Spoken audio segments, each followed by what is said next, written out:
Warning: the following podcast contains violent scenes that may be unsettling to some listeners. Listener discretion is advised. In 1942, in the cold desert of a small border town in Texas, a group of Cain are kidnapped and mass embraced by members of the fanatical sect, the Sabbat.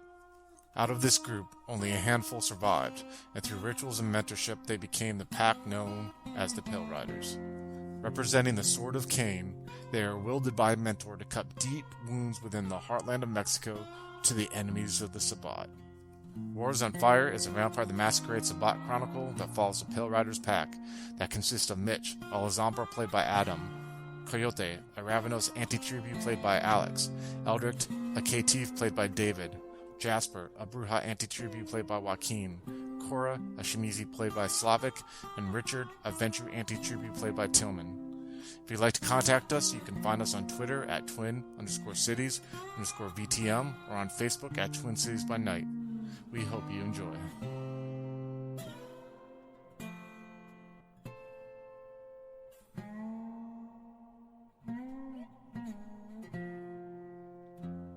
So we left off last session where Mitch, you were on the deck of the boat talking to this old man who is now 2 times bloodbound to you, probably most likely on his way to being 3, I'm sure, not too far from now. As you're sitting there talking to the old man and the conversation's done, you see his son come walking around, and his son's like wearing these blue jeans and kind of has these sandals on his feet and has like a kind of a white dirty t-shirt that has some oil stains on there, like it's something he wears when he's doing mechanical stuff on the boat. And he tells you, comes up to you, he's like, Senor, we're going to be arriving at Tabasco in about an hour and a half. You know, you can feel free to stop there and everything. And eventually, if we meet our time schedule, we will be in Capatchi, where you need to get dropped off tomorrow evening. So I just wanted to let you know that we're going to be there soon, Senor. Thank you kindly. All right, sir. And he turns around and walks off. And you see the old man get up and he kind of like rubs the small of his back. And he's like, I think I'm going to go get some shut-eye now. I assume you're going to be keeping these late hours that you normally keep. I sure am. You rest well, friend. Thank you. And as he walks by, he kind of pats you on the shoulder as he heads towards the door that leads down to his cabin. So what are you going to do right now, Mitch? I'm going to take the bottle of tequila, pop it open, and mix a little bit more of my blood in there, expecting his son to drink from it at some point. And once he's gone, I will head out onto the deck of the boat and take in the night air. As you're standing there taking in the night air, you kind of see eventually you're standing there for about 40 minutes. I would say, if I was to guess, it'd probably be maybe around like 11:30 at night. Soon you see this mist that seems to be coming across the ocean, and eventually you realize that what's happening is that you're coming close to the shoreline, and you see like the dim light of lanterns and what you assume could be light from electricity that seems to be breaking through the barrage of mist and fog. And eventually you feel also like the motors, you kind of feel them like slowing down and shifting gears a little bit. You guys on bottom, you other 4 can also feel that too at the moment. Well, before we continue, what's going on in your mind right now, Mitch? With seeing this town and just everything that's going on, what's going on in that head of yours?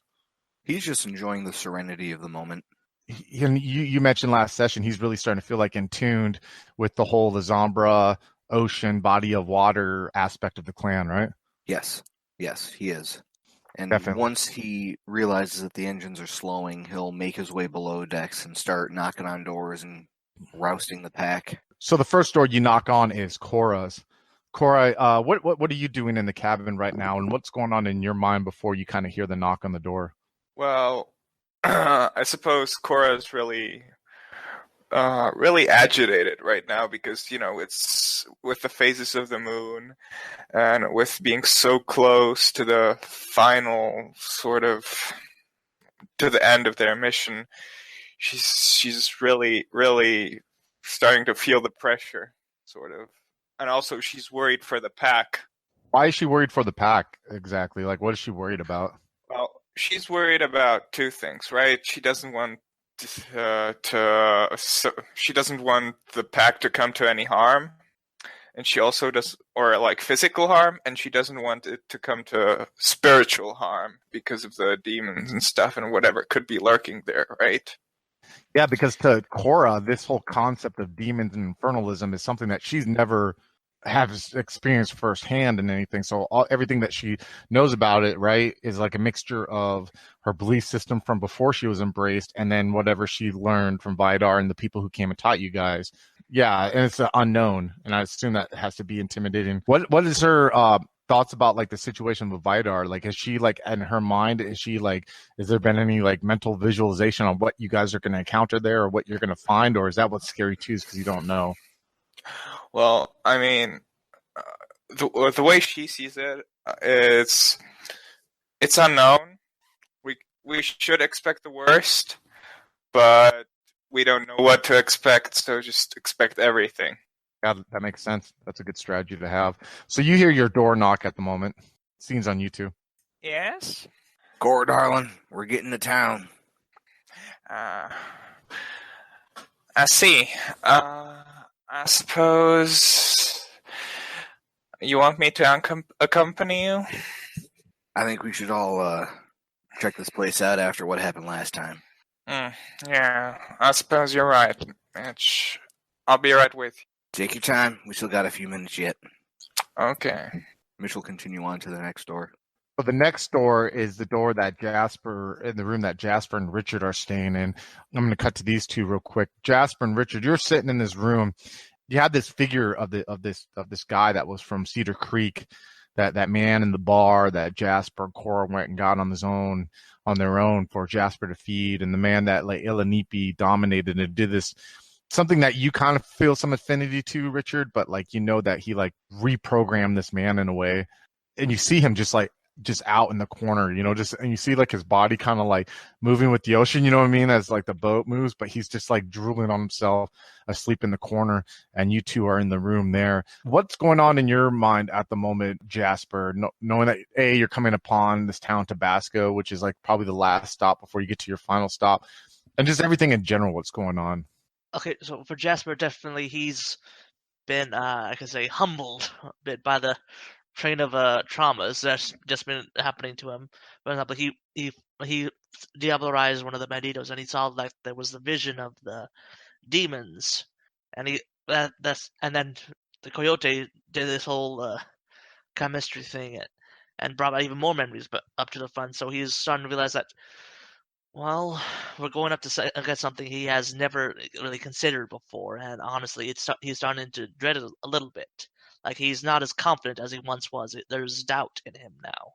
Wow, that's pretty impactful, especially for someone like him. And I mean, in the way that you guys took off like bats out of hell, doing everything in Juarez, and you know what I mean. And you're like the guy who pretty much rushed forward almost to that elder that you guys took down, and now like you're like apprehensive almost on this boat. I can only just imagine being like stuck in this little room, you know what I mean? No control over where you're going, and now being kind of scared shitless. That's definitely pretty impactful and pretty powerful scene, especially from someone like you said, who almost, this is the guy who caused a riot in Juarez, you know what I mean? With his arrogance and confidence is now kind of like been broken down a little bit there.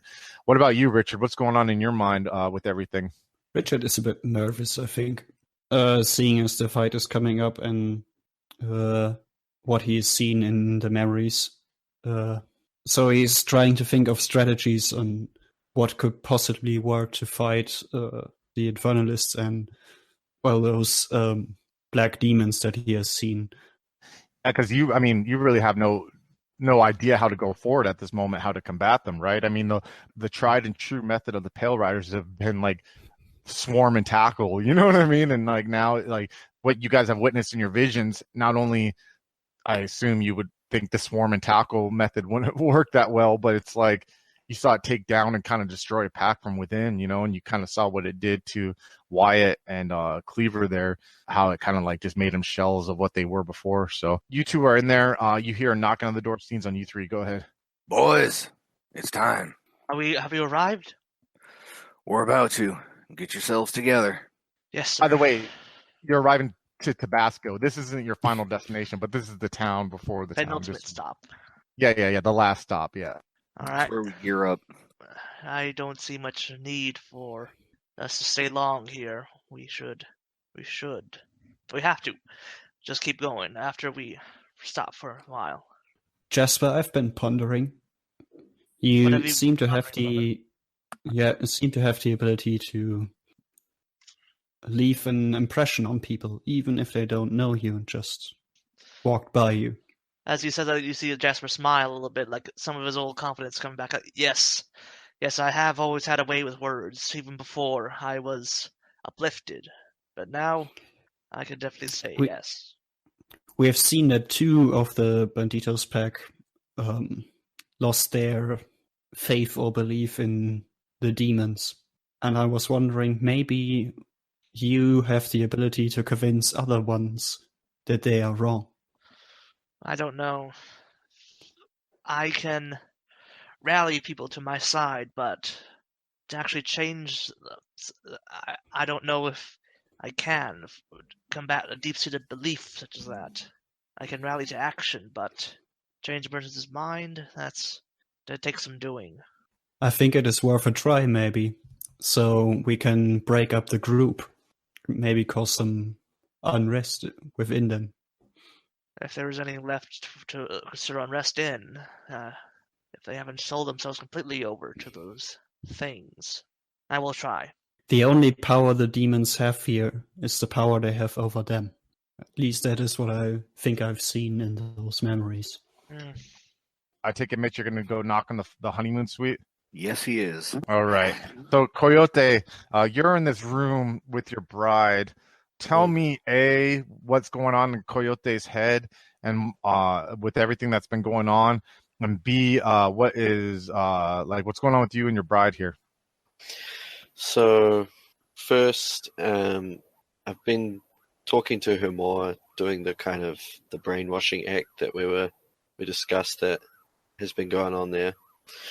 But I'm kind of sidetracked in my head, after hearing that everyone was so scared of these demons. Despite my display last session, I'm still, he's still jealous, I guess. He's still he's really peeved off about it, and he needs to prove that he is the biggest, the big dog of the yard. He's really eager to get out there, and he's itching to show these guys who the real thing to be feared is around here.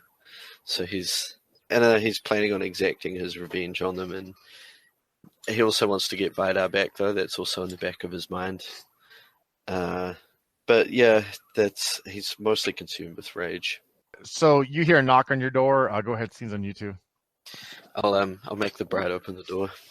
Get the door. Mitch, she gets up. You see her get up slowly. She was kind of sitting like Indian style while you were standing and talking down to her, and she was just kind of looking up at you with this awe, when you were talking to her. And when you say go get the door, you see her slowly push herself up and get up. She walks over to the door of the cabin, and Mitch, as you're sitting there waiting for the door to be open, the door swings open, and you see this figure in this nun's outfit from the neck down, and you see the white of her robe is just splattered with vitae and blood, and she's just kind of looking at you, and you see her face oddly looks young, which kind of puts you off because it doesn't even seem like that long ago when you were in the diner and this lady was getting dragged over the counter, you know what I mean, and getting thrown in the back of that dairy truck, or having to get cleaned off. And now she's looking at you. You see she smiles, and she has those black shark teeth, dude, that just are staring at you. What's going on in your head when you see this figure answer the door like that? Ugh. Mitch will take a moment with a quick, what in the hell? And he'll look at her, and he'll nod. Ma'am. She just kind of stares at you and just nods, and you see a little drool just come between some of her teeth because she can't keep the drool behind, you know what I mean, her teeth like normal people do, and you just see kind of a little bit drools out, and she just kind of nods to you and just wipes it in the back of her hand and turns around and walks in, and you see Coyote standing there. Go ahead, scenes on you guys. We're about to make landfall at our next stop. I heard the engines we're slow gonna down. have another chance to gather any supplies we might need, so now's the time. I'm thirsty as well. Can we hunt? I don't see why not. Yes, excellent. Your lady friend need anything? Well, she doesn't feed like we do, so we should find her something to eat. Maybe bring some water for her too. I agree. How's Richard and Cora? They're all getting ready.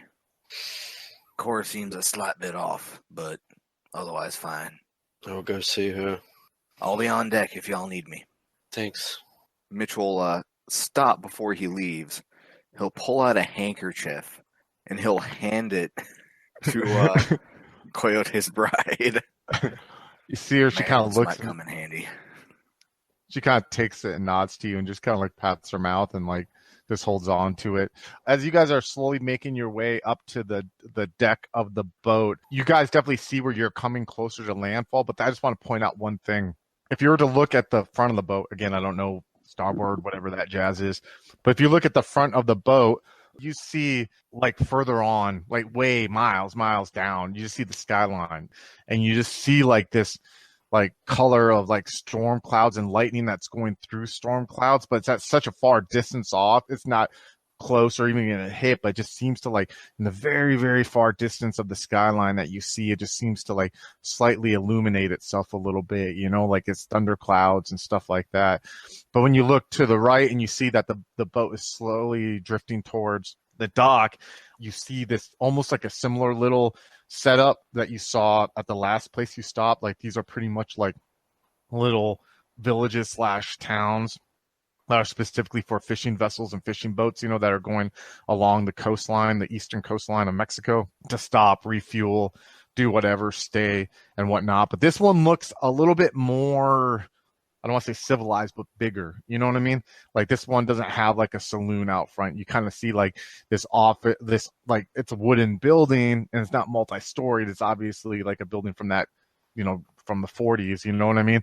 But it's right by the dock and pier to where it looks like it's almost like somewhere where people officially go pay for gas, or you know what I mean, or do like they manage this dock and the ships that come in there and attract. And you actually see like about 10 similar boats that are along the shore, you know what I mean, on similar, because there's multiple docks there. They're kind of like stopped there, you know, and you can see like there's a dirt road that goes past, and you see some different buildings. You could kind of maybe see like a saloon restaurant that's like further down the road, you know what I mean, and like a couple buildings that might sell goods or something to that extent, and even like an inn, like a 2-story wooden one. Mind you, all these buildings will look like they were probably built in the last century, but it's more professional, I guess would be the better term, than the previous town that you were at.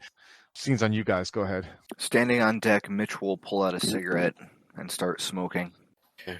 I want to approach Cora and just put a reassuring towel on her shoulder and just check that she's okay. Ask if she's okay. I'm okay, Coyote. I just want to get all this business over with.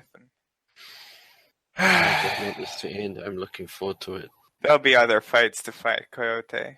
I'm gonna I've given my bride a double-barreled shotgun and shells, and I'm gonna tell her to stick with Cora and protect her, and vice versa. Like, you guys look after each other. I want her to see this. Definitely. And to note too, like Coyote has that blanket over his head, you know what I mean, to hide his appearance. And I would even say maybe like you might want to throw one over the shoulders, like look like a little Afghan that's keeping your bride warm. I mean, she'll still look like a nun, even probably put on the headpiece, but just to cover the blood that, you know what I mean, is collected on the front of it too. And you see she's standing next to you, Cora, and kind of has, because she's only 2 steps blood bound to Coyote, but she's still 1 step to you, Cora. And you see like she has this shotgun, like she has the Afghan wrapped around her shoulders and she's holding it with her hands, but then she has the shotgun that kind of rests, you know what I mean, in her arms while she's like holding it as she's standing close to you guys. The boat eventually gets to the dock and you see like the middle-aged man and his younger son, you know, the kid son, kind of go up there and they're throwing ropes, and you see a couple Mexican guys come along the dock and they're like taking the ropes and tying them off. And you see the father looks at you, Mitch, and he's like, all right, senor, we leave when you're ready to leave. So, but if we leave here within like an hour or two, we can make it to Capatchi by tomorrow evening, okay? All right. Enjoy your stay, and we'll be sitting here waiting. I'm going to have some of that tequila that you gave my father. He won't stop talking about it, so I think I deserve a drink. Is there anything you want us to pick up for you while we're in town? No, we're pretty good. If I need anything, I'll send the boy. All right.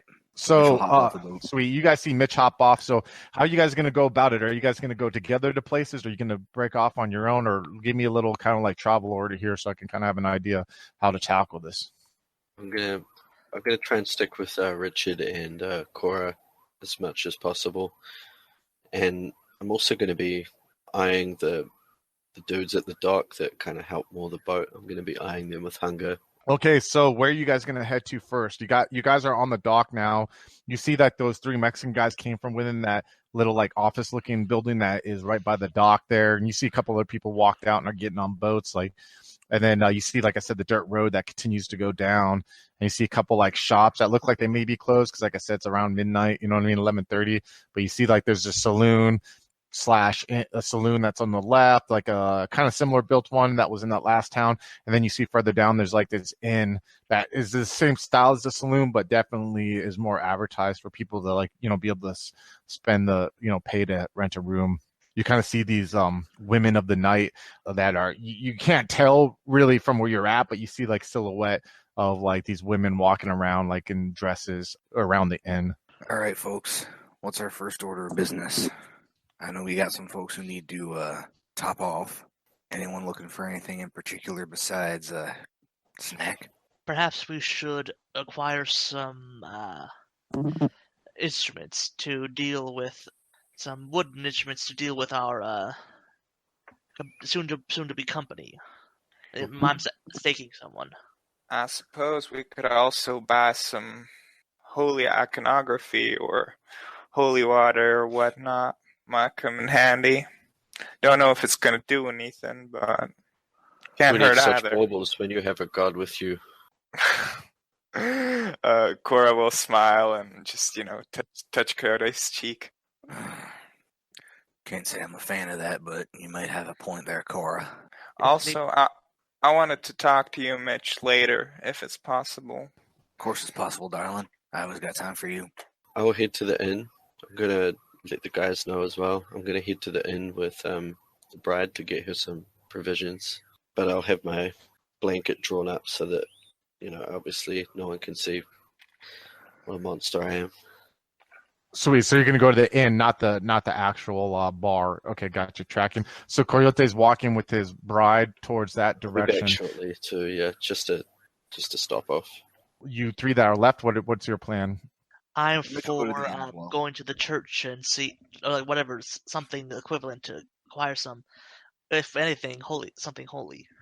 Now you don't see a church as of now, but you get the impression that this building that is right by the dock might give you the information that you need to like where this town is, because you see, you just assume, because you see people walking in and it seems to kind of be like the interface for visitors, Gotcha. So you can go in there if you would like.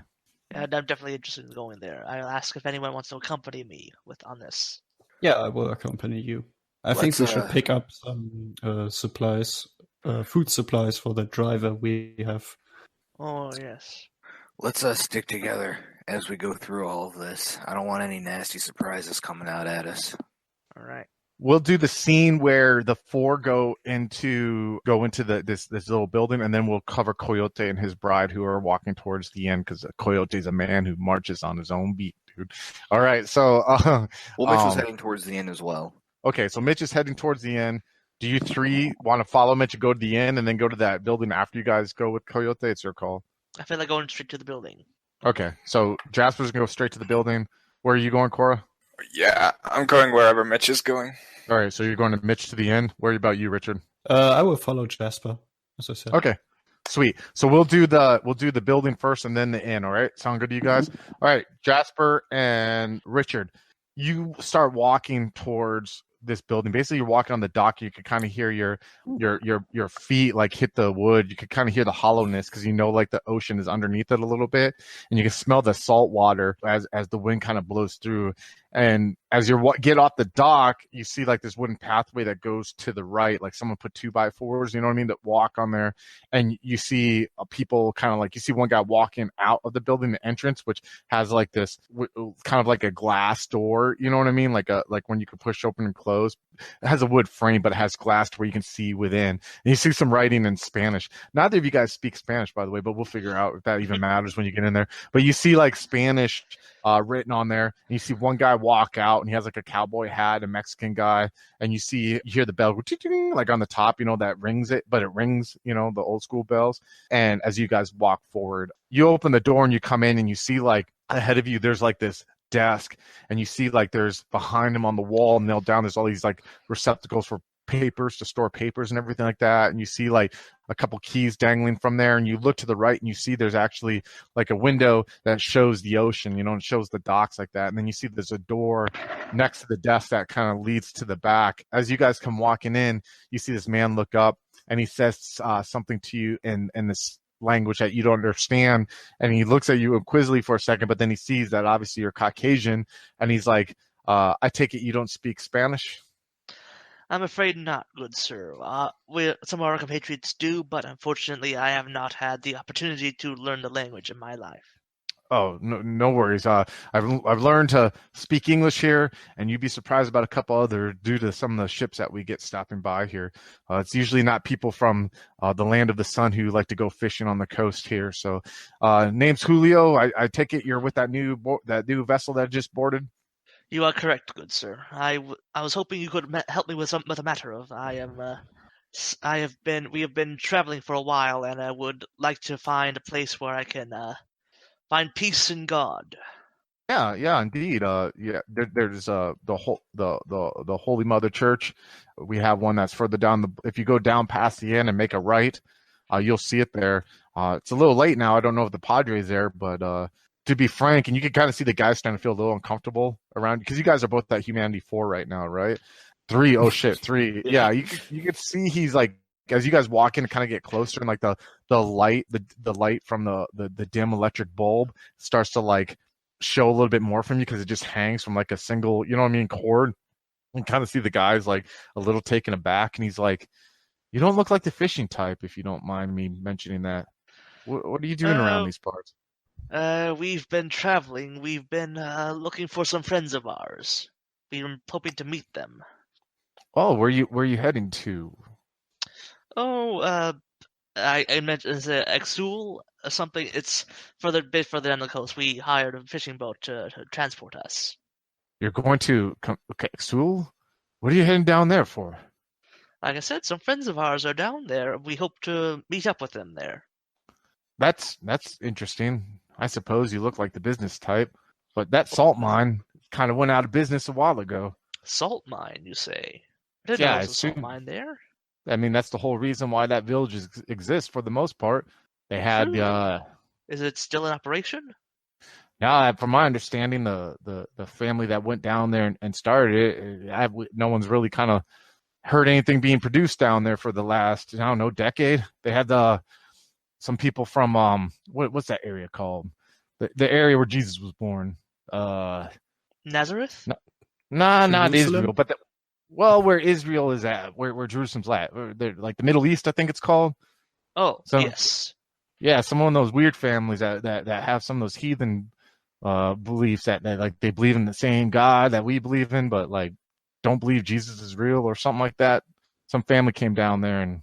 When did this family come down? Oh, man, I would say, maybe 1915, 1920, a couple decades ago. Did they live there, or did they move away? To be honest, not too many people like to go down there anymore, really. I think, what was that religion called? They said they believed in, I don't know, but it was some fancy family, some rich family from that area. You know, I forgot what the name of that damn family was. He seemed rubbing his chin, but then he looks distracted. He's like trying to think, but he's like sideways looking at you, like he's afraid not to look at you at all times. Like something might happen if he looks away from you too. Yeah, they went and started. They came here, and matter of fact, it was a big hubbub here because they got a lot of supplies from here. And then slowly, just people stopped going to Capatchi and stopped even going, to Exol there, but especially Capatchi because they just, I don't know, things started drying up there. Fish weren't being caught as much, and and just I don't know what was the name of that damn family. I think it was like the Hobby or some weird shit that I never heard of before. But they start the salt mine over there, and and that's the last I heard. It's really odd. I don't catch too many people wanting to go down there nowadays. This is usually the last stop, and people go fishing and around here, then they kind of head north. I see. Well, thank you for your information. It has been most helpful. Yeah, and when you smile at him, you kind of see his hand reach down below his desk, and you only assume he might be grasping like a shotgun or something. He's like, "Yeah, good luck on your travels." One more thing, good sir. We just arrived and we desperately need to grab something to eat, but we don't want to sit down for a long time. Is there like a good place to get just something on the go around here? There, next to the inn, there's a little general store that's open now. Mainly the general store people go to during normal waking hours is right around the corner here, but they're closed. But there's a little one up by the inn there. You guys can stop by and pick up some perishables if you need. That sounds perfect. I'm sure it does. You see his hand. It still hasn't. You know what I mean? Came above his desk there. You guys have a good evening. You too, sir. We shall leave you to your business. Yes, please do. And as you like walk out, you see like this figure, the silhouette of the figure, walk to the door, and you see the sign that's like says "open" being flipped to close. You see it go around to go to Coyote, his bride, and kind of Mitch and Cora who's following behind. Mitch and Cora, you're about, I'd say about like 50 feet behind them. Coyote, you're walking on this road and your giant feet are just like kicking up dust. You can smell like kind of the dust, and you look over to your right and you kind of see your bride just walking next to you, but it's hard to make out the details of her face because of the road's a little dark, even though there's kind of like some electric light coming from a couple of the buildings. There's really not street lamps or anything to that extent. And as you're looking down at her for a second, you see she looks up at you and you just see like this look of adoration, you know what I mean? And she like is still holding the shotgun and her blanket around. She just takes like one hand and just kind of like tries to cup your giant paw, you know what I mean, into her hand as you guys are walking. I'll snatch my hand away. You kind of see there's a second of like where like her hand goes back for a second. She just puts her head down and just puts her hand back on the shaw with the shotgun and just continues on following you as you're walking. So you kind of come upon this inn, and it's on the right there. And as you look upon it, you see there's like these steps that come onto this patio. And you didn't realize quite how large this building is. It was hard to tell from the distance, but this is like probably like 3 times the size of like the bar that you guys stopped at in the last town. And you see like on this patio, there's like a screen that goes around, you know what I mean, to stop like insects or whatever from coming in. So like you'd have to open a door and go in, and you kind of see like these round tables and chairs, a couple chairs and rocking chairs. This is just on the patio itself, and you kind of catch there's about like 10 people out there, and they're like kind of like the sailor types, the fishing types, and they're all Hispanic, and you hear Spanish being, spoken, and you hear like drinking going on, but it's not like a bar though. So it's like, these are just people that are simply staying at this inn, you know what I mean? So they're not belligerent, you see some cigars being lit. As you open the screen door, you hear like that, like WD-40 needs to be put on the hinge. And when you step, you see, because from the lanterns that are lit, you step on this wood and your weight just causes like the wood to bend a little bit, and you see dust just like puff up from the wood, and like you can feel like that vibration a little bit, just like spreads from your footstep, and it causes almost like the record scratching Happy Days moment where you're like, and this conversation stops. And you kind of feel like the set of people looking at you. And then you see like there's this other door that you have to open in front, like a solid door to get into the inn. Go ahead, scene's on you.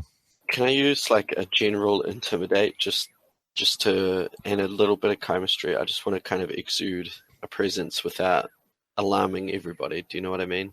So, okay, so you want to do like a manipulation and intimidation. And when you say like your chemistry, what do you want to exude from it? I guess I don't need to use it. I just want to kind of dissuade any kind of hasty action from the people in there, but not alarming everybody. That's pretty specific. Yeah, you could do that. I'll let you roll that. So, yeah, I will say manipulation, intimidation, difficulty 6, 3 successes.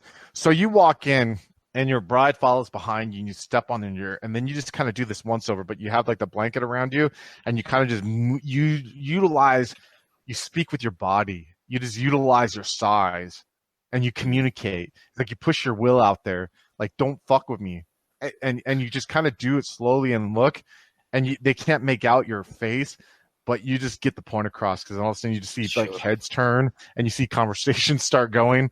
And these are people who are from like a rough land, you know. Mexico this deep in is rough. You know what I mean? People get shot in the back for disrespecting people. And not only are these people in deep Mexico in the mid to early 20th century, these are fishermen, and that's especially rough. You know what I mean? Because bodies have been known to get thrown in the ocean and disappear, you know, when they give the wrong look, say the wrong thing. So your communication, point taken. They understand. Okay. I'm going to stay in my area as you stand.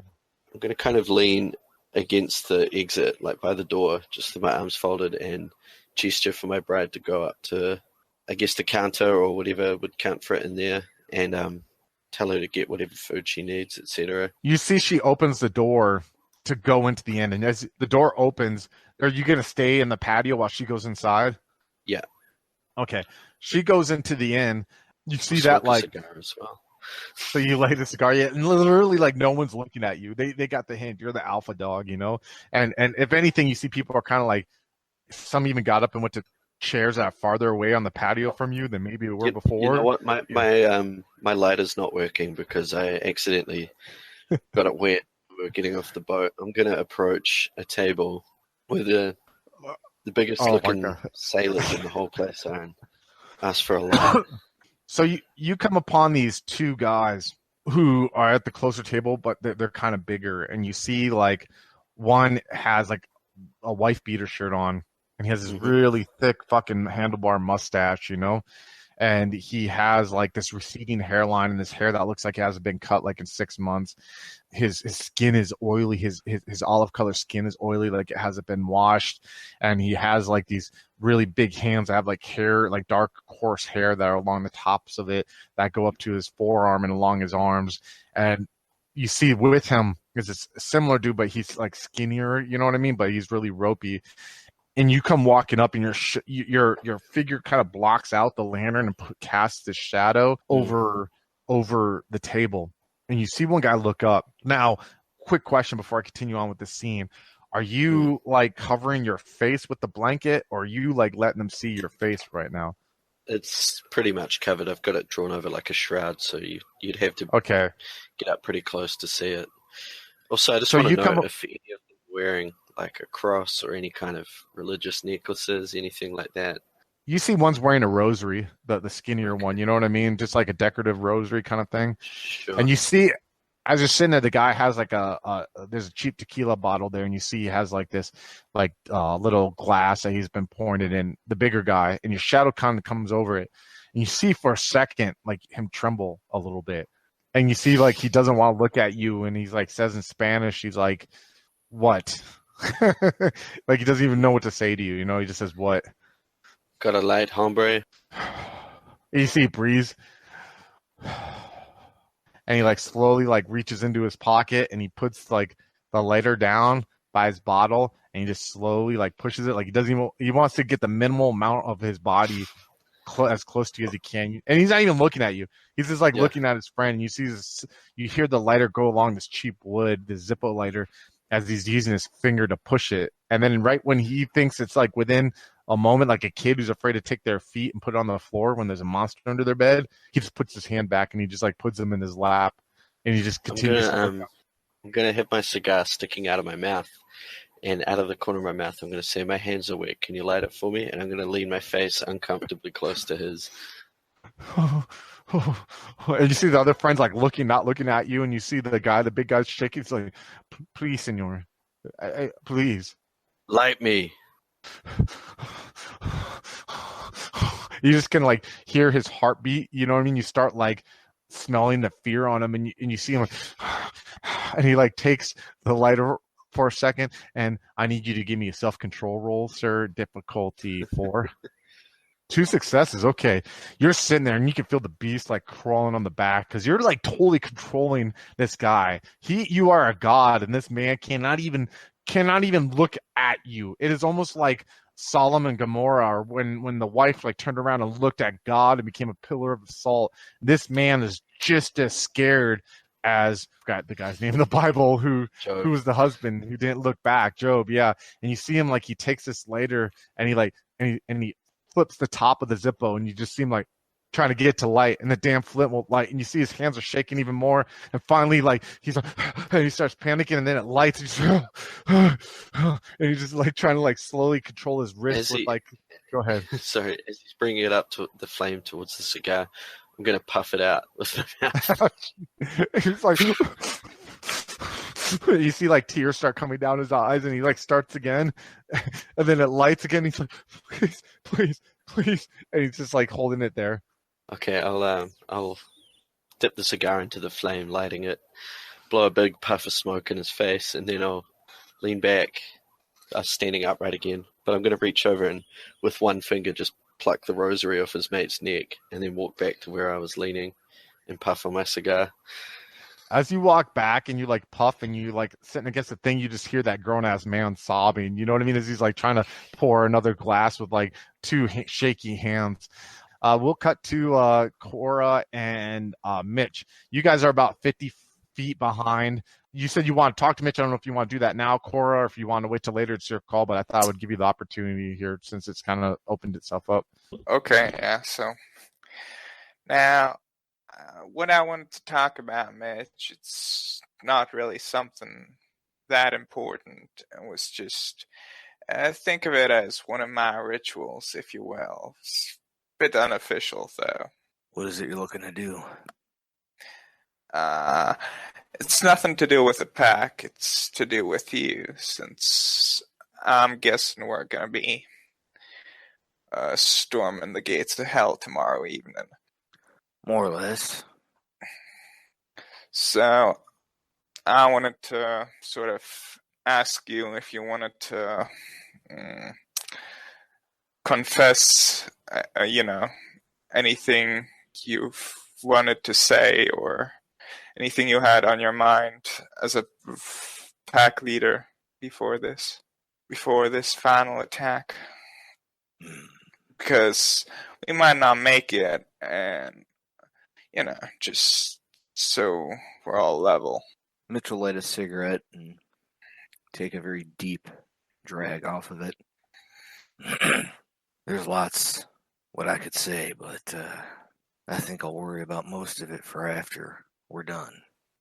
Because right now, my biggest concern is making sure all of us get through it in one piece. And that's where I want my mind to be. Not on my own shit, but on keeping everyone together. Yeah, just, if anything troubles you, you can tell me. I know, darling. We should probably catch up to Coyote. He's probably making a mess in there. One can only hope. Hello, folks. Have you ever wished you could have an easy way to find gameplay videos and podcasts, or just media in general that deals with your favorite White Wolf role-playing games? Or have you ever wished you could find a forum to share gameplay that you have recorded, one which wouldn't be drowned out by random posts and discussion, so that your media could get the attention you want? Well, we have the answer for you in a Facebook group we run called White Wolf RPGs Gameplay and Media. The group is specifically ran with the sole intent of it being a one-stop shop for people to view or share media involving the games we all love. We take thorough steps to ensure the page does not become cluttered and is easy to traverse. We are currently over 1,000 members strong, and we are continuing to rapidly grow with new media being shared every day. Stop on by. We hope to see you there. High Level Games, the industry's first choice in taking your games to the next level. We are a podcast blog and new media network at highlevelgames.ca. We have blog posts about all of your favorite games going up 5 days a week, and a podcasting network with actual plays and shows that discuss role-playing games, with more rolling out all the time. We are on iTunes, Twitch, and YouTube. Find out more information at highlevelgames.ca, a site that certainly isn't controlled by a shadowy board of directors of otherworldly origin. That's highlevelgames.ca. Please, help. They're coming.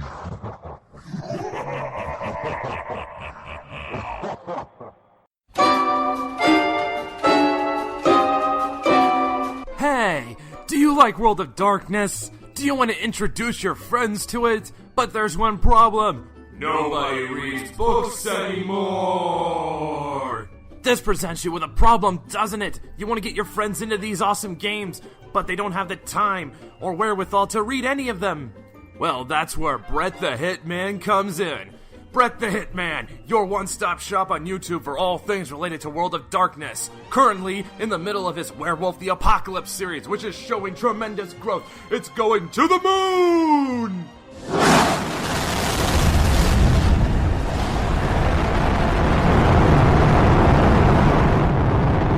That's right, watch Brett the Hitman and you will get style, flair,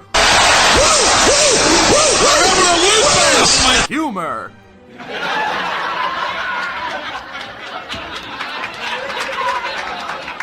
and of course some dank meme magic. Fucking normies! Brett the Hitman on YouTube at youtube.com/I love other people's misery. So watch now! If only for the dank memes. Tune in today!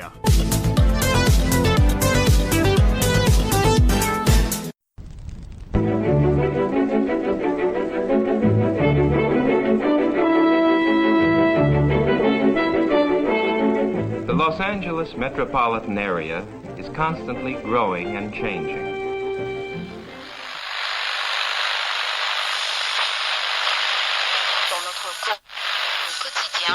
The Central District is full of new buildings.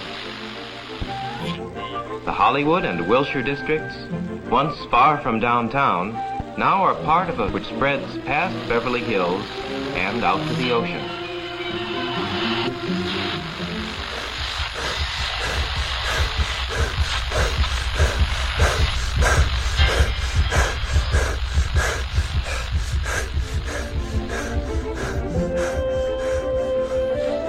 But why is all this going on in Los Angeles?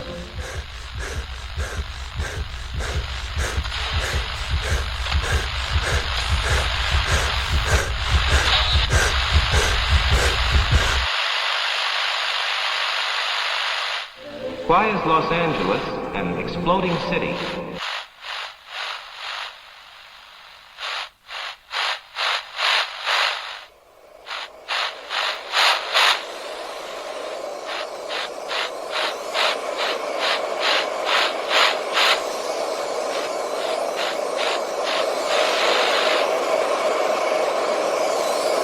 Neon Masquerade.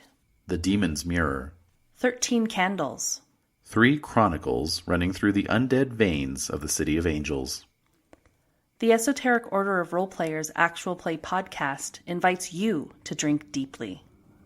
Go to eorpodcast.com and search the Duets tag to find out more.